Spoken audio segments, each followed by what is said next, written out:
Big surprise, Americans hate cancel culture.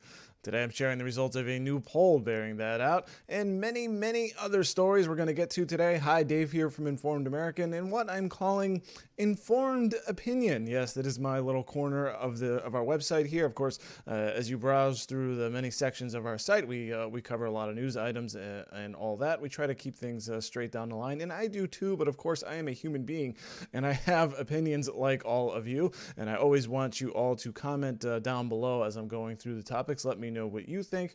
And if you haven't signed up for our email newsletter, what are you waiting for?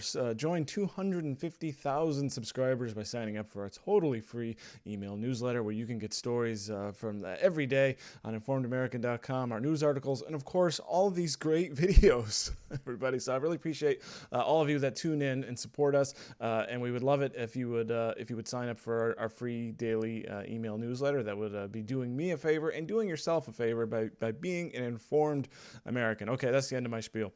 I want to get to this poll here from the Hill.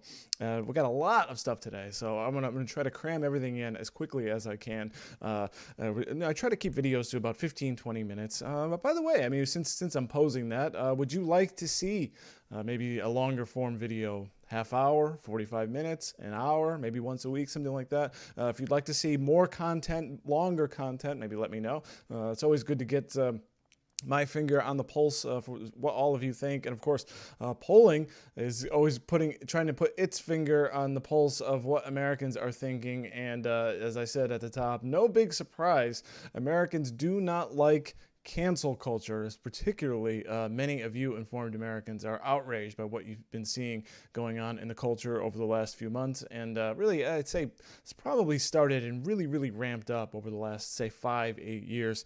The majority of Americans say they view cancel culture as a threat to their freedom. Yeah, that's right.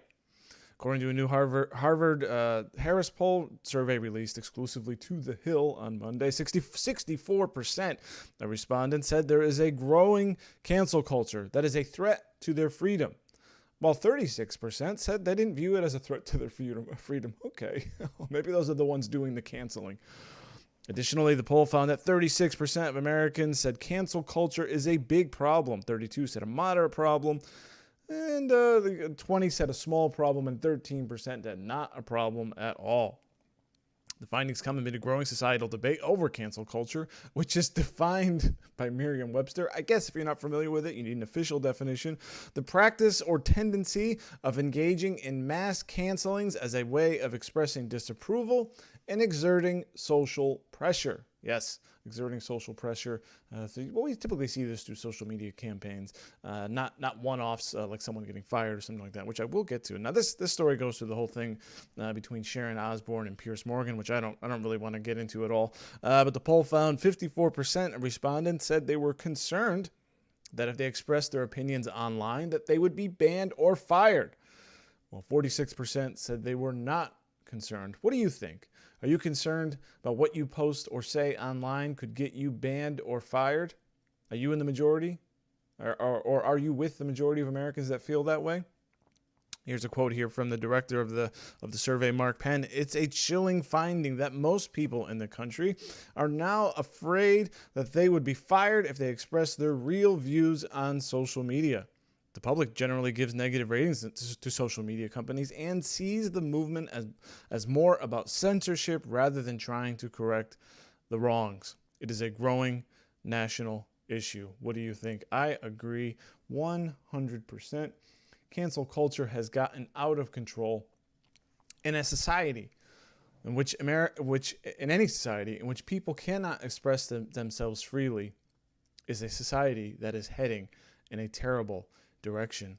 And as hinted at by Mark Penn there about correcting wrongs. See, this is the way, through public debate, is the way we get to some sort of a reasonable consensus, not a top-down consensus imposed from on high, from people who are basically in charge of the culture.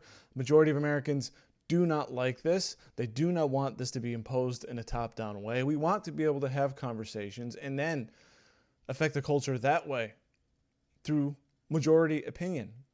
But as I've said previously, and as I think I'm going to show in just a little bit, how the majority never doesn't really seem to get what they want, do they?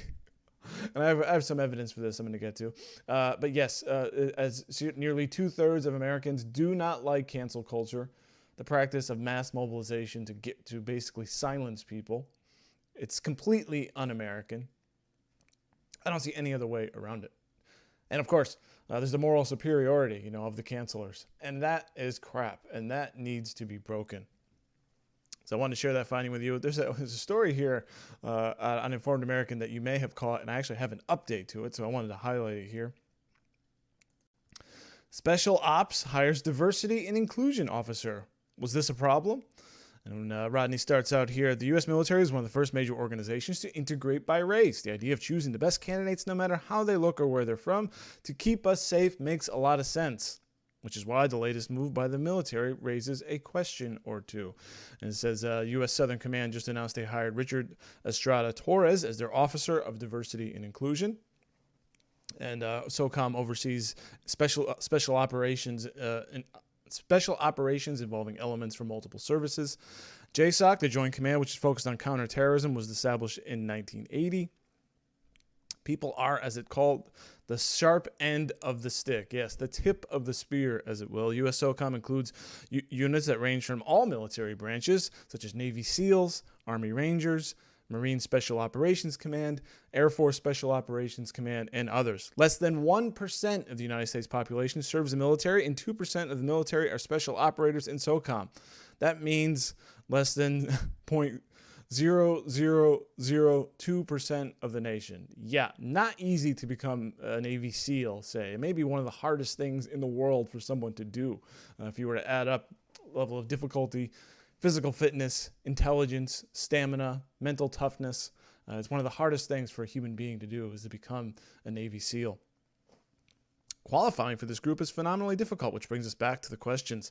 If the officers overseeing SOCOM forces were discriminating against anyone in terms of who they let in, then they were making our nation less safe and making our offensive efforts less effective. If this occurred, then officers should be immediately relieved of command and prosecuted under some law for harming our nation. Yes, and I agree 100% with this point. However, if our process and personnel have done the job effectively in bringing in new members to these groups, then adding a diversity and inclusion element will diminish the effectiveness of those efforts. It cannot be both. And I believe it was Rush Limbaugh who said the purpose of the military is to kill people and break things. Now that's a bit of an oversimplification, but I think it rings true. I mean, the purpose is you want the very best fighting men and women to be in these positions, and particularly for something like special forces. I mean, there is no room for error. And if it comes out that we were holding back the best and brightest, and as I mentioned, the smartest, most physically fit, most mentally tough Americans who wanted to join these forces and they were qualified and they were being held back, that is a problem. However, if we do anything, the military's job is, again, to summarize, to kill people and break things. And anything else other than its stated mission is a problem. Any organization that strays from its main mission. If you're a widget company, your job is to make widgets. If you're doing something else other than making widgets, well, then you're not doing your job, and your company is suffering. If your job, the military, is to kill things and kill people and break things, if you're doing anything other than improving your way of doing those things, then it will suffer. So we will see. What do you think about this? What do you think about the inclusion of a inclusion and diversity officer? Well, I can tell you off the bat, even whether or not this office is needed, well, they chose the wrong guy. As we got here. Just a couple of days later, here is Mr. Torres Estrada. That's an odd picture, but the news came out yesterday. The U.S. SOCOM is investigating its new chief of diversity over social media posts criticizing police and former President Donald Trump, officials confirmed Monday. SOCOM welcomed him in a tweet Thursday, and there's the picture there We look forward to his contribution in enhancing the capabilities and effectiveness of, I don't know what SOF is, through diversity of talent, helping us recruit the best of the best. Hashtag quiet professionals. Well, Mr. Torres Estrada was not a quiet professional. Here's one of his posts here, a well-circulated meme showing Donald Trump. They're holding a Bible, and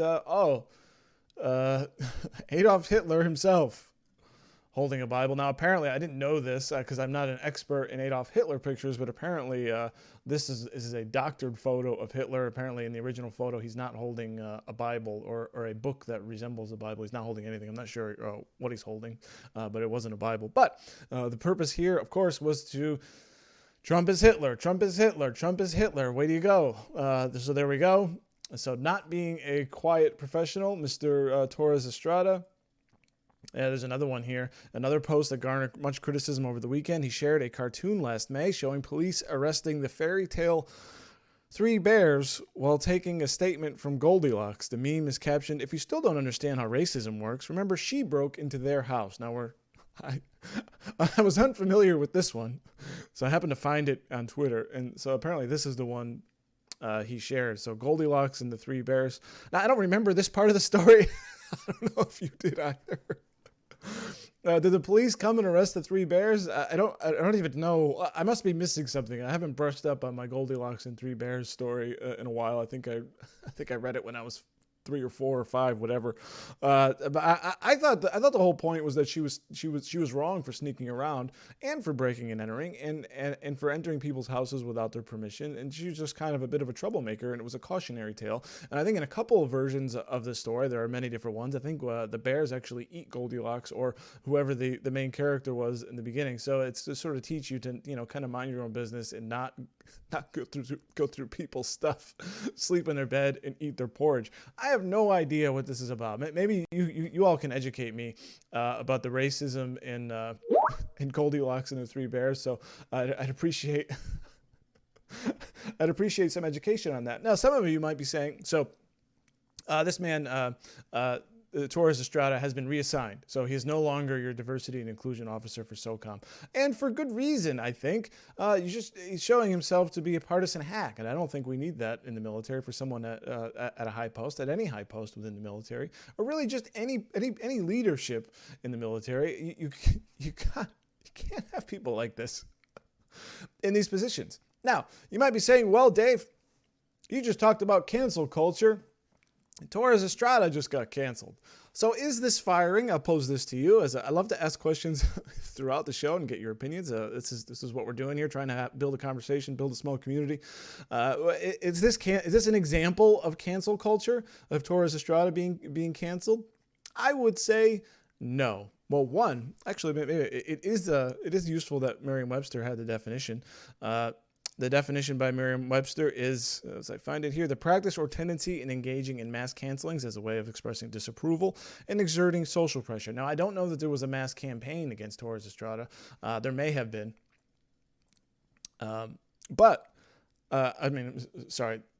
Estrada Torres, rather, excuse me.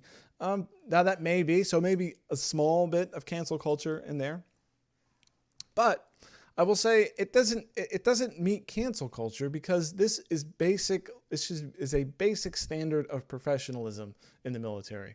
So I don't think this is the same. Now, and I'll put it this way. I'll give a counterexample. If someone say you're working for your local, I don't know, insurance company, and an employee is sharing these memes about Goldilocks and the Three Bears and Trump and Hitler holding the Bible, whatever, should they be fired? No, I do not think they should be. However, there is a higher standard for people in the military and those who are high posts and are making decisions of who can and will serve in our special forces. Yeah, we do not need this.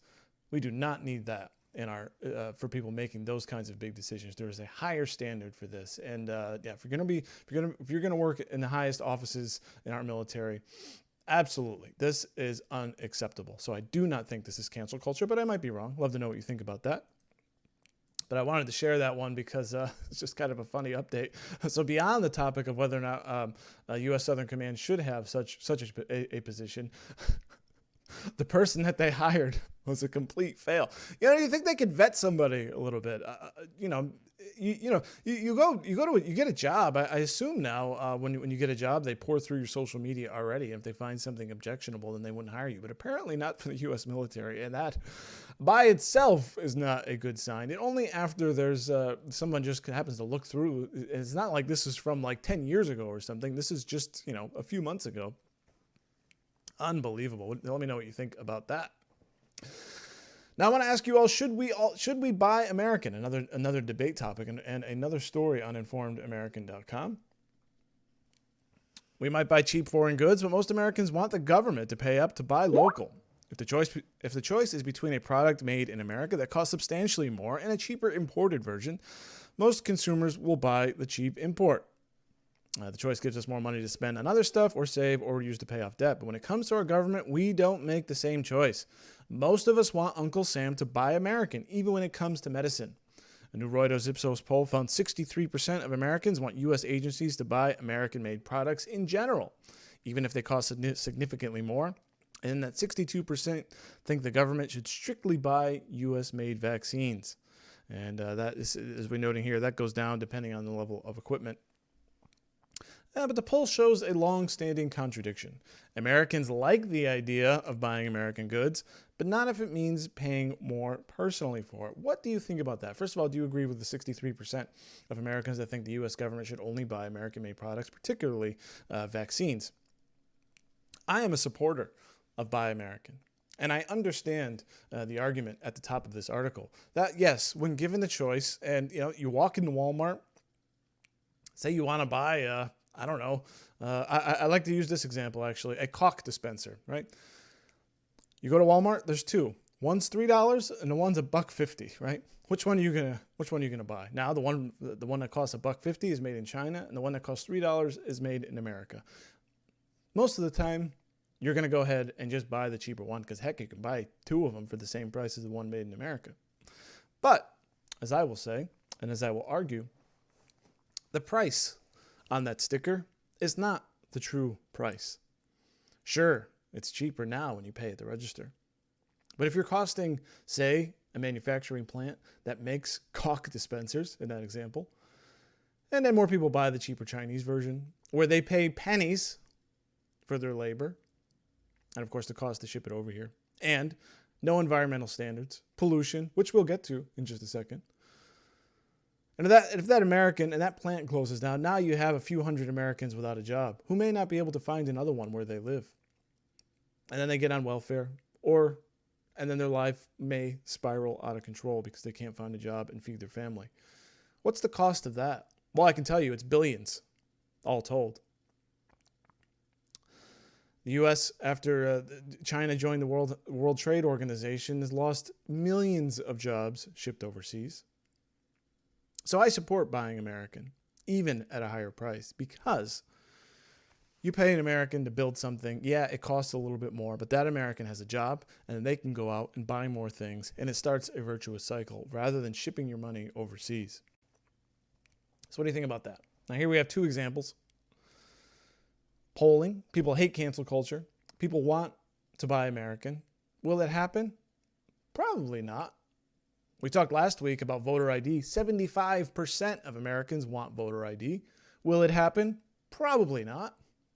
At least not nationwide.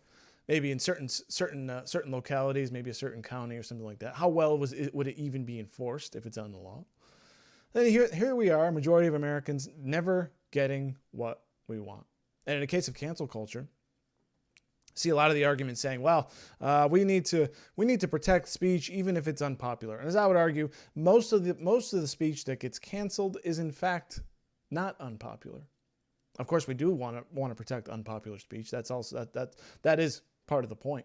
But cancel culture is about, as I said, top-down dominance of culture and silencing those who may be expressing perfectly popular, reasonable positions, but they go against the modern orthodoxy. So I want to know what you think about putting those things together. Do you agree with me that Americans are stuck not getting what they want and haven't been getting what they want for decades? Polling It's interesting. We look through the polling. What happens? I mean, does Joe Biden? I mean, Joe Biden actually does have a Buy American scheme, which I agree with.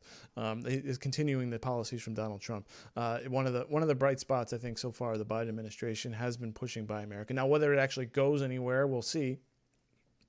But I do think it's sound policy. I think we should discourage. I thought the tariffs were a good idea that Trump put on because, as I said, the example of the caulk dispensers, that's not the true price. A tariff might actually show you what is actually closer to what the true price is, and it will motivate you to then buy, potentially motivate you to buy the Made in America product. Because, see, the choices of those products, the one being half the price of the other. So many decisions have been made before those products hit the shelves to the point where it's not really up to the consumer, I don't think. It's about terrible trade policies that allowed that Chinese product to be half the price of the American one and the complete gutting of industry in America. None of those choices were given to us. And in fact, if there was polling on it, we would have said, how about this? If they had asked you in 2001, do you want to allow China to join the World Trade Organization so that we can lose tens of millions of manufacturing jobs to the United States? What do you think polling would be there? But no, that decision was made without our consent. So tell me what you think about Buy American. Do you agree with me that Americans for a long time have not been getting what they want? And what do we do about it? Now, speaking of pollution, I've got what seems like a silly story, but I think there's something important in here. This story's been on my mind. It's a few days old, but it's one I just haven't been able to shake loose. You can read the title. Human male anatomy are shrinking because of pollution, warned scientist. Dr. Shanna Swan has found that chemicals called phthalates are causing human babies to be born with malformed genitals. Hello, is this real? Is this happening? Male manhood are shrinking and genitals are becoming malformed because of pollution. She writes that humanity is facing an existential crisis in fertility rates as a result of phthalates, a chemical used when manufacturing plastics, which impacts the hormone-producing endocrine system. As a result of this pollution, a growing number of babies are being born with small male anatomy. No, I'm not going to say the word. I know you're all waiting. No, I'm not going to say it. Look at this. Look at this. I don't know where this picture comes from, but look at this absolute pile of junk. And then there's apparently a giant trash island floating out there somewhere in the Pacific. Her book, titled Countdown, examines how our modern world is threatening sperm counts, altering male and female reproductive development, and imperiling the future of the human race. Now, she started this by examining rats, what she calls phthalate syndrome, which is found when fetuses were exposed to the chemical. They were likely to be born with shrunken genitals. She discovered that male babies who have been exposed to phthalates in the womb had a shorter aniogenital distance, something that correlated with male anatomy volume. The chemical has been in industrial use in making plastics more flexible, but Dr. Swan says it's being transmitted into toys and foods. It subsequently harms human development. And as something that we've seen, so it cites a study here from 2017 finding that sperm levels among men in Western countries had dropped to more than 50% over the past 4 decades after examining 185 studies involving close to 45,000 healthy men. So healthy men over the past 40 years have seen their sperm counts drop by 50%. What the heck is going on, people? Now, the doomsday warning that rapidly decreasing fertility means that most men will be unable to produce viable sperm in 2045. Now, this might be a bit sensational. I'm curious what you think about this, but I think it raises an important point. One, this is scary stuff, and we have no idea, or at least we're not being told about the kinds of chemicals that are in, say, our drinking water, what we're eating, what we're being exposed to. I believe there's tons of research. I'm sure many of you have seen this. The pharmaceuticals that are in our drinking water that we're drinking every single day because they just don't get filtered out at our water treatment plants. So you might be taking low doses of antidepressants or birth control or God knows what, being flushed down the toilets or just making it into our wastewater. Now, this issue with plastics. I'd like to know more about this. And this is the point. We're so worried about say carbon dioxide, about whether it's going to raise global temperatures by 0.5 degree centigrade over the next 100 years or something. You got Bill Gates out there trying to blot out the sun with weather balloons. And I think a common sense, conservative and liberal position is clean the trash. How about that? I showed you this picture. How about we start here? We're so worried about carbon dioxide. Let's clean up the junk in our rivers. Let's clean up the junk in our oceans. Let's look at these chemicals to see if they're actually having a harmful effect on the human body. There's no doubt something is going on in modern society. Fertility rates are low. We've seen all across Western nations, birth rates plummeting. That's scary, right? I mean, you need babies to have a population and to have to perpetuate the species. Number one. This is bad, guys. I'd like to know what the heck is going on with plastics. And this is not tree hugger stuff. This is real. I want to know what effect pharmaceuticals are having on me when I drink a glass of water. I want to know what the heck are these plastics are in my food. How are they affecting my body? We have obesity rates skyrocketing in the West. Processed food. People eat junk, and I'm no saint. I just had fast food last night. No, it was Chick-fil-A, so it's like higher quality fast food. Put it that way. But yeah, I think this is a serious problem. I mean, this is environmentalism, common sense, guys. We're not freaking out about the world is going to end if we don't, I don't know, buy carbon offsets or something like that. We have rivers and oceans full of trash, and now we're putting plastics in our food that could be affecting our fertility and our hormone functions within our own body and malformed genitals. This is a big story, and I'm not an expert on this, but I think this one is worth following. And when someone tells you about saving the planet, how about we start with this? When your friends heckle you about being a climate change denier or something like that, how about you reply, you know how much trash is in the ocean and what it's doing to our bodies? That's a good starting point. Let me know what you think about that. Is this am I being overly sensational about this, or do you think this is a real problem? And do you agree with me this about my sort of what I call common sense environmentalism? Start with the trash. And let's look at the chemicals that we're putting into our body. It's a big deal. Not something you think about too much. Moving on, yesterday I talked about President Biden wanting to build a national vaccine passport program. A little bit of scary stuff there, integrating, which could be basically which I call the end of medical privacy, as you know it. You're going to carry around some kind of a QR code on your smartphone, which you'll then share. And you'll need this passport if you want to do anything, or potentially to participate in society. As I started the video, sorry, sir, you're not allowed in here without your vaccine passport. This could be required to go back to work, could be required to go to a sporting event, to go to a restaurant, to go to a store. Big problem. But potentially help could be on the way in the form of Florida Governor Ron DeSantis. Hard to hate this guy. Ron DeSantis to issue an executive order banning vaccine passports right off the bat. As this news was rolling out, maybe Ron DeSantis saw my video yesterday and prepared his executive order. He said on Monday that he would issue an executive order forbidding local governments and businesses from required so-called vaccine passports to show proof that customers have been inoculated against the coronavirus. He made this announcement on a day when more Floridians will become eligible for vaccination. So he's lowering the age of vaccination to 40. And then at some point in April, he's going to lower it to 18. While the governor has previously spoken against vaccine passports, he said he would take the additional step of forbidding businesses from refusing to serve people who can't prove they've been vaccinated. Boom. There it is. You try to do this anywhere else? Fine. But if you want to do this in Florida, no one will be denied entry because they can't show proof of a vaccine. That's where it starts. I say, good job, Ron DeSantis. As I said yesterday, and I encourage you to check out the video because I went through this thing in much more detail. I said, we don't need vaccine passports.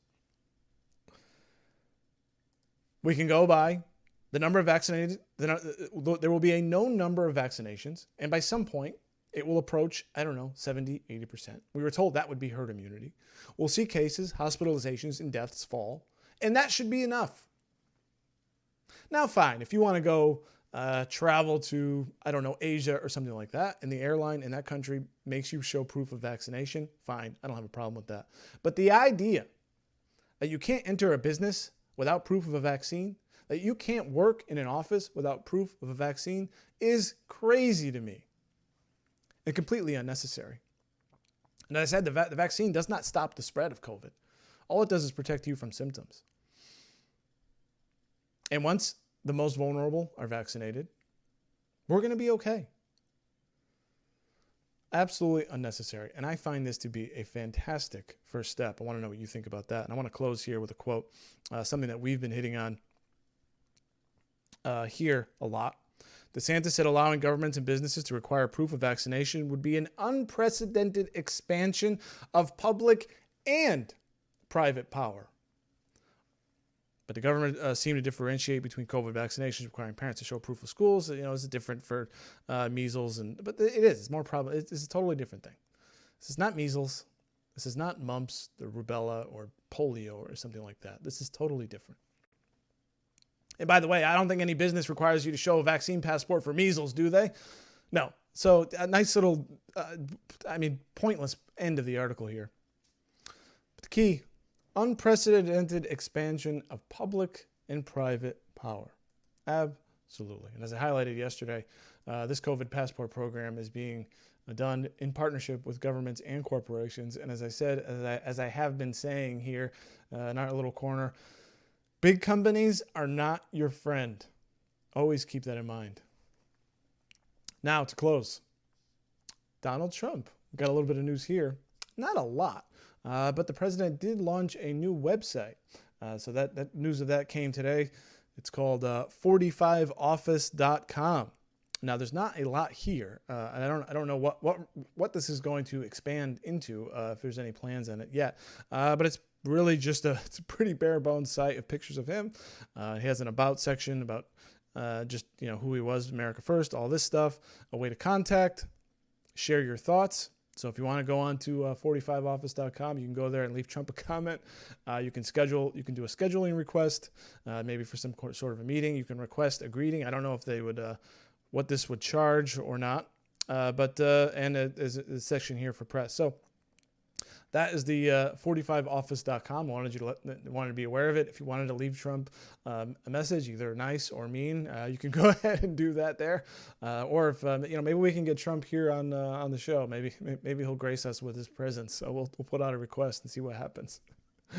Of course, he's a very busy man. So putting that all together, I want to know what you think about all of these topics that we talked about today. About the majority of Americans hating cancel culture. Do you agree? I suspect you all do. What can be done about it? We have this diversity and inclusion officer. First of all, is the office necessary? And two, don't you think they should be doing a better job of who they're hiring? I mean, absolute disgrace.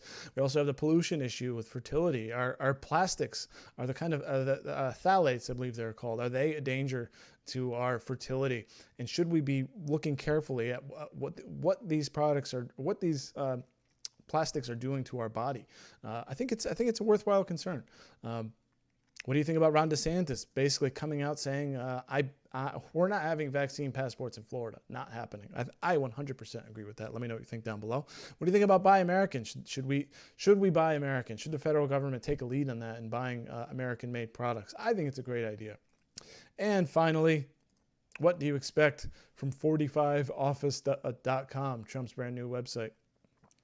Want to know what you think about all of these things? Please comment down below. If you're catching us on Facebook, please hit the like button, share this video with your friends. If you're watching us on YouTube, please hit the thumbs up button, subscribe to this channel to get more videos like this to your mobile device, and of course, hang out here at informedamerican.com where you can get real smart news. Thanks so much for watching, and we'll catch you in the next video.